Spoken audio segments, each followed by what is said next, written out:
Hey guys, it's Ornlu, and I wanted to take the opportunity. Ornlu's Big No-Band Cup, my first tournament, OBNC, ended a little over 2 weeks ago as I'm recording this, and I wanted to take the opportunity to sort of reflect on the first tournament I've ever held. What went well, what didn't go well, what we can learn from it, or what at least I can learn from it going forward, and sort of what the future holds as far as this goes, because I don't think it's too clear. Like, the tournament definitely wasn't a failure. It was a success to some degree. It's just a matter of how much, I guess, and in what areas can I improve, what things are out of my control, what things are in my control, and all that stuff. So, to prevent me from rambling in every different direction at once for like an hour, I did prepare a list of things. Boom. So, good stuff, bad stuff, and probably what I'm going to spend the most time on is just overall reflections and going forward and stuff like that. So before I get into the more, personal or organizational side of things, I do want to quickly go over the actual in-game stuff. So, if I can be smart for once in my life, here we are. So this is the Big Nomad Cup info hub thing that Nerfox did, one of my admins. And this, I think, right off the bat, we can say that this was a success. I think a lot of people really got a lot out of it. And I know I found it very helpful, and I'm sure a lot of other people did too. So right off the bat, we can say that this was a success. And I just want to touch on this real quick. It's not the most important thing ever, but I still think it's interesting. So for civilizations, you obviously have random civs with this tournament, so the stats aren't the most important ever, but I still think the standouts are interesting. Notably, the failure of Aztecs and Malians, surprisingly. Malians, of course, normally considered a super good nomad civ, and Aztecs are just a good civ. Byzantines and Goths all doing really poorly, below 30%. And then super good civs were Lithuanians, not too surprising, and Malay, interestingly. So, and Chinese actually having a 73% win rate too, Japanese even 67. All that stuff. So, is that the most important thing ever? Is it the most insightful thing ever? Dang, this is a lot of stats. It's not the most important thing ever, but I still think it's interesting. We also saw a ton of matchup variety. We saw so many different civ matchups. Of course, that's kind of the nature of having random civs, but I still think that is a good thing and is at least an interesting thing. Definitely wasn't boring. Also, I think that the map selection definitely played out pretty well. Nomad was played in every series, and every single civ was seen on it, which is pretty sick. Which I think that's good. I think that worked out well for a Nomad tournament. So I guess this is already going into the good stuff. Bedouins was picked a lot of the time, not too surprising. Land Nomad a little bit more as well. These were the two other land maps, so teams generally prefer land maps, pick that more. But then it was pretty much an even split between Cross, Decentering, Hoodoo, and Compass, all of which I think are really good maps, and I thought we saw a lot of really great games on them. So with that out of the way, let me put my list back up here. So yeah, that sort of segues well into the things that I think went really well that I guess I was in control of, and I think that we did a good job with, not just myself, but obviously the admins and the players, of course. So I think the tournament format worked out well. It was GSL-style groups, so you have essentially 2 4-man groups, or 4-team groups, I guess, double elimination, more or less, and then single elimination, semifinals and finals. Best of 5s for group stage I think worked out great. Best of 7 for the semis and finals. There are a couple complaints about it being kind of long from the players in the best of 7, but I think for actual viewers, I think it was good. So I think that's not really too big of a deal. I think that worked out well. I think our seeding system was pretty good. It was pretty convoluted. It took a lot of math and stuff, but we had a pretty complicated, we have a weighted average between your 1v1 rank and your team game rank, with like 1v1 being worth more, but still considering your team game rank. But it actually ended up working out pretty well. I mean, the finalists were seeds 1 and 2, right? So that's not too bad. And yeah, I think that's all pretty good. And I think that's something that if there is an OBNC2, or I host future tournaments in general, that isn't a confirmation, by the way, guys. That's just hypothetical. I think that is something that I can at least duplicate or change slightly, and that can be pretty good.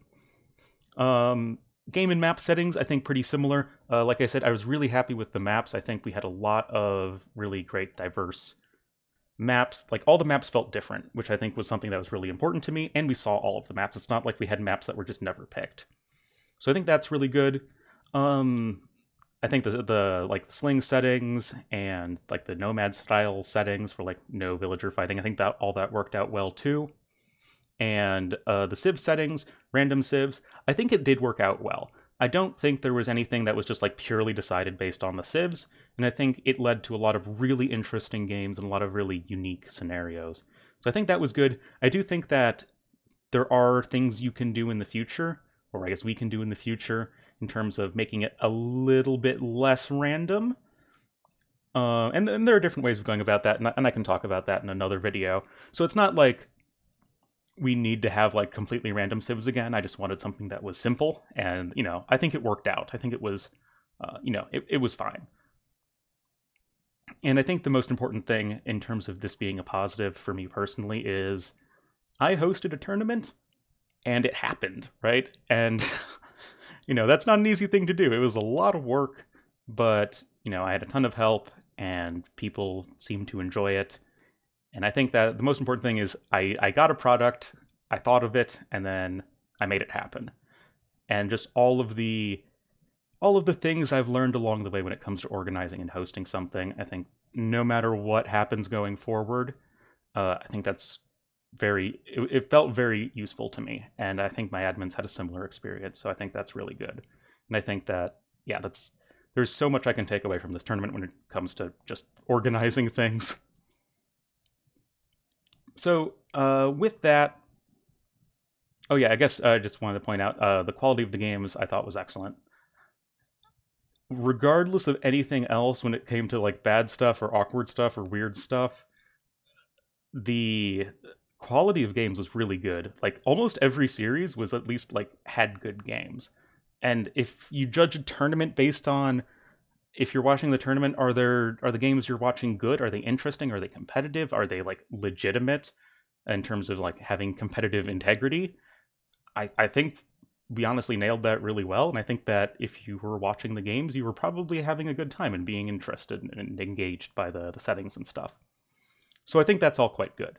Anyway, bad stuff. I'm going to kind of separate this into the bad stuff here is more of things that are outside of my control, and I might have, some opportunity, I guess, to tweak some stuff here and there, but these are largely kind of just unfortunate things that I kind of need to work around more than change, like stuff I can do myself. So overlap with other tournaments, this is something that obviously is out of my control. I planned OBNC before any of the other tournaments like were announced and were implemented. I think that it was a problem, like Red Bull coming in and just like it forced me to delay my tournament by like 2 weeks, which ended up being like okay anyway, but it was like right in the middle of my tournament, and I think it was, I guess, very distracting for like people in the community, like probably forgot that OBNC was going on because all the hype and focus was on Red Bull, unsurprisingly. And then there was AoE Olympics that was going on and a bunch of other smaller tournaments. And that's just great for the community as a whole because it means that we're getting more tournaments, we're growing, that's all good stuff. But obviously it isn't great for my individual tournament. Player engagement and interest.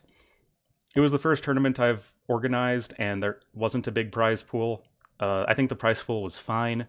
What I wanted was $1,000 minimum, and that was what I had for Big League. So like, I knew realistically that was what I hoped for, and we got that. Still, it's a small prize pool, and players cannot take it that seriously. We had a lot of problems with admin losses, with people not following the rules exactly, and yeah, being somewhat obstinate.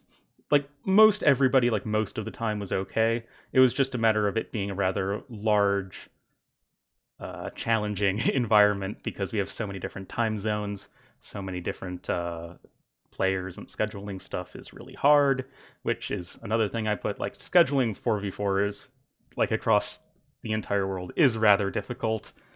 I guess I was kind of hoping that more people would be more interested in, like, trying to make games happen. It's like, you really, really, like, oh, I guess we'll just not play this week.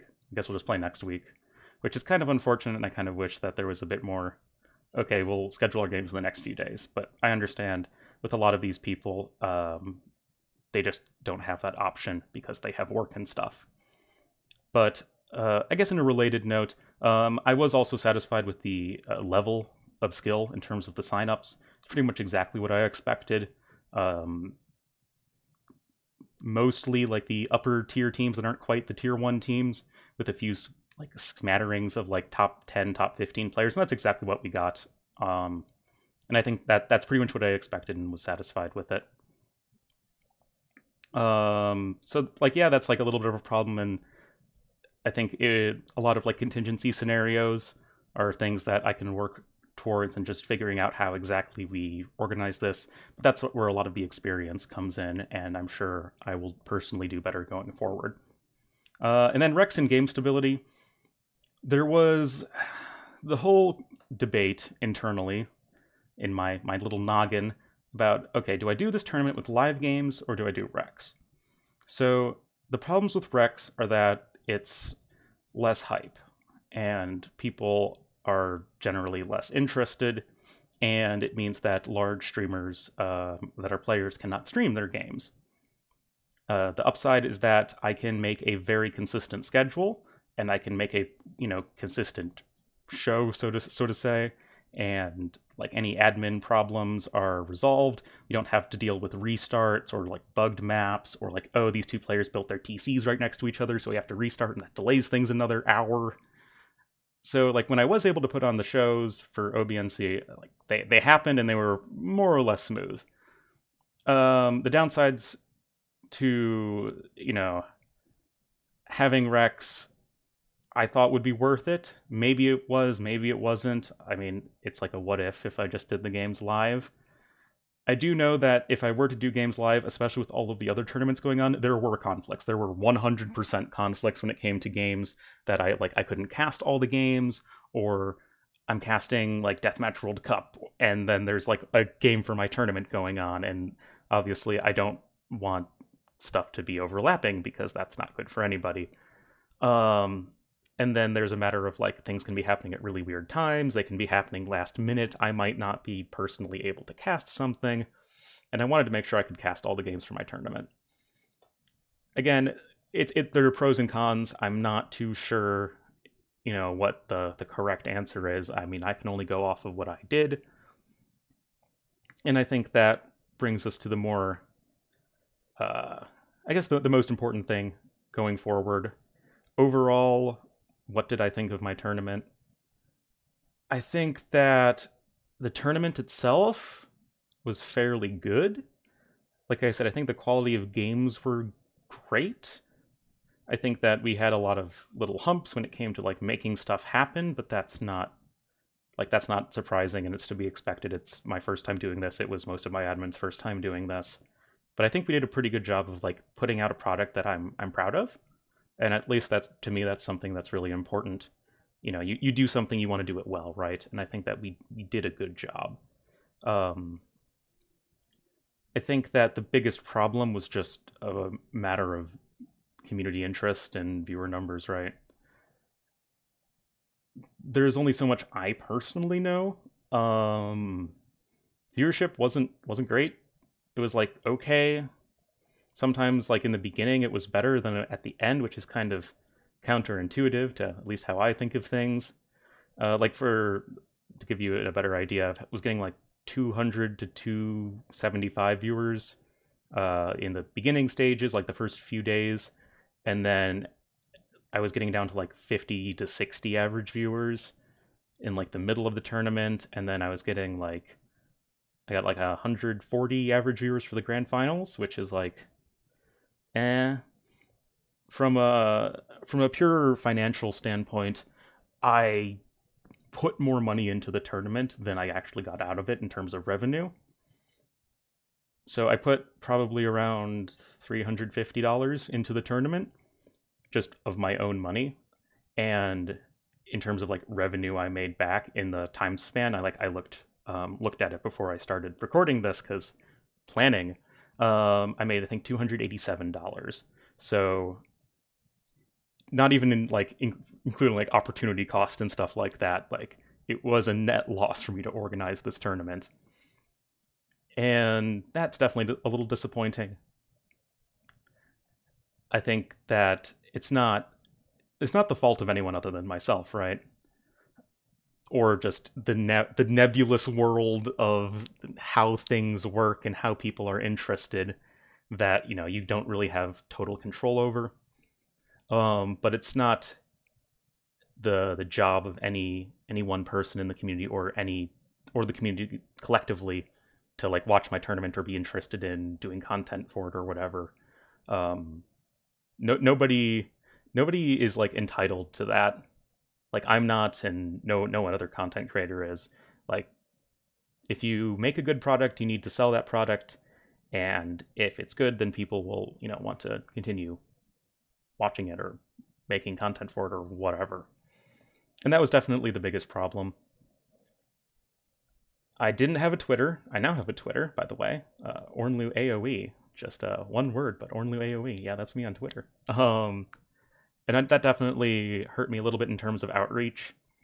I think the biggest problem, honestly, was that I definitely had problems getting people to cast with me, and that was much less people don't want to cast with me and more of just time conflicts. I did do my tournament during the week because I knew Red Bull was happening on the weekend, so I couldn't do it during the weekend. I really wanted the finals live, but that was literally an impossibility. Like, I really tried, but like, it just couldn't work. I mean, we had people from 3 different continents on other sides of the planet from each other. Like, there's only so much you can do. I tried to sell out as best I could on like my own existing platforms, you know, AoE Zone, Twitch, Discord. My YouTube channel is relatively-ish the same size of my stream, a little bit smaller.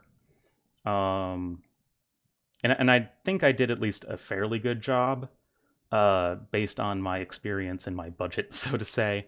I'd love to be able to put together like some badass trailer, but that would take more time and money than I could ever possibly hope to make back. I could always do more. I could try and get other people more interested, I guess. No one else really wanted to cast the tournament in English. We definitely had some people who casted it in non-English languages, and that was really great, and they had some positive feedback, so I think that's really good.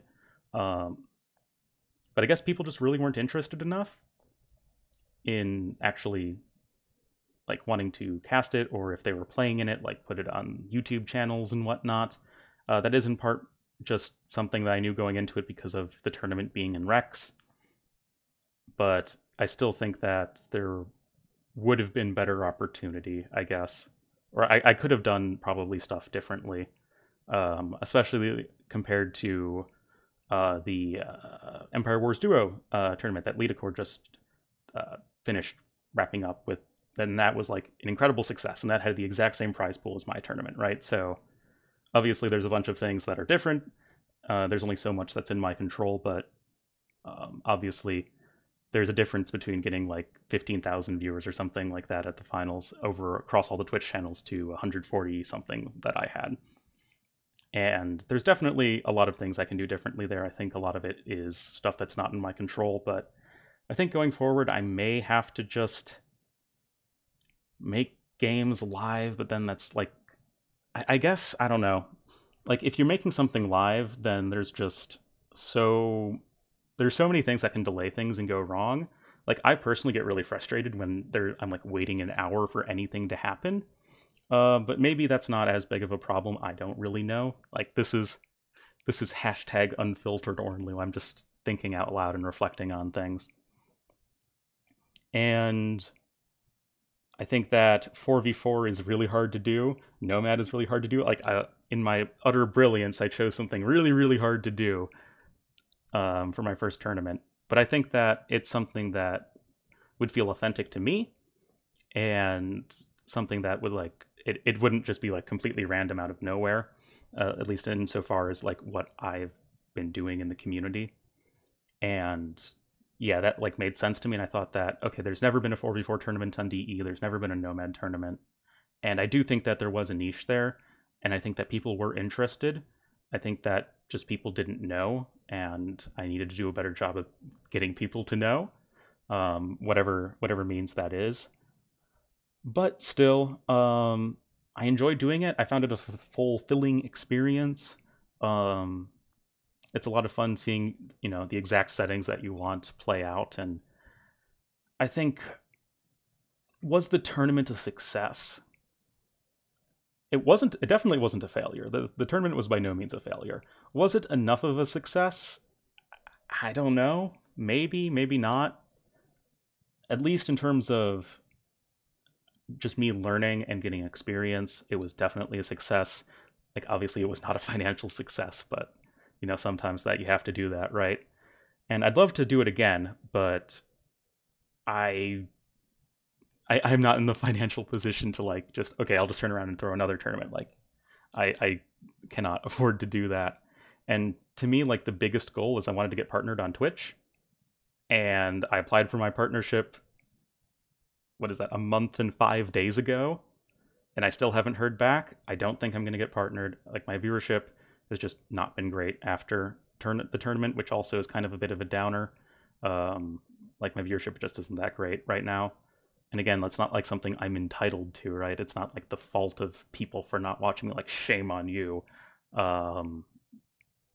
It's just more of, how do I get more people interested? And then in the days that the tournament had really bad viewership, there was like other stuff going on, but it wasn't anything like huge. And I think just the biggest problem hurdle I need to overcome as a streamer and tournament producer and content creator is making something that people are interested enough to the point of watching it over other content. Because I feel like, oh, okay, we'll watch this if nothing else is going on, or, if my favorite streamer isn't live, or if they're, not participating and I don't want to watch it. I need to, I think, just be more engaging, like, for people. I don't know. Maybe I can't do that. Maybe I'm too boring and whatever. But it's definitely something I need to work on. I would love to host another tournament if I can, like I said. And personally, I think the most important thing is that I learned a lot, and I was ultimately happy with a product that I put out there. And I think that if you judge a tournament by, like, did it have good games and was competitive and have good settings, like, yeah, then I think that we did it. We did it, Reddit. And the overall feedback from, like, people who were engaged in the tournament, the whole thing was really, really positive. People really enjoyed it. People really enjoyed playing in the tournament. Then, like, I didn't even touch on Tiny League. Like, that's a whole nother beast that there's only so much I have control over, so I won't go into that there. But I think that's good. And of course, before I end this rambling, I definitely want to thank everyone for the support. Got a ton of donations to the prize pool. I mean, over triple like what I put into it, which is really generous. Of course, I want to thank all the admins who took a lot of their lives for no money at all to be adminning my tournament, and that's something that nobody has to do, and I really appreciate it, and just all the support. Like, even if it wasn't numerically what I would hope for, qualitatively, it really means a lot, and is really, I guess, it's definitely like the difference between me feeling like completely unmotivated and just like, why do I even keep streaming, and like actually wanting to do better in the future, right? So on that, tentatively positive note, I think is a good way to end it. Like, kind of overall meh, but with some shining little twinkles for the future. But yeah, thanks again, just even for people watching me ramble here. I don't even know if people are going to want to watch this, but it's something I thought would be a good idea to do. So yeah, thank you guys so much for watching, and I will see you all in the next time future thing. Yeah.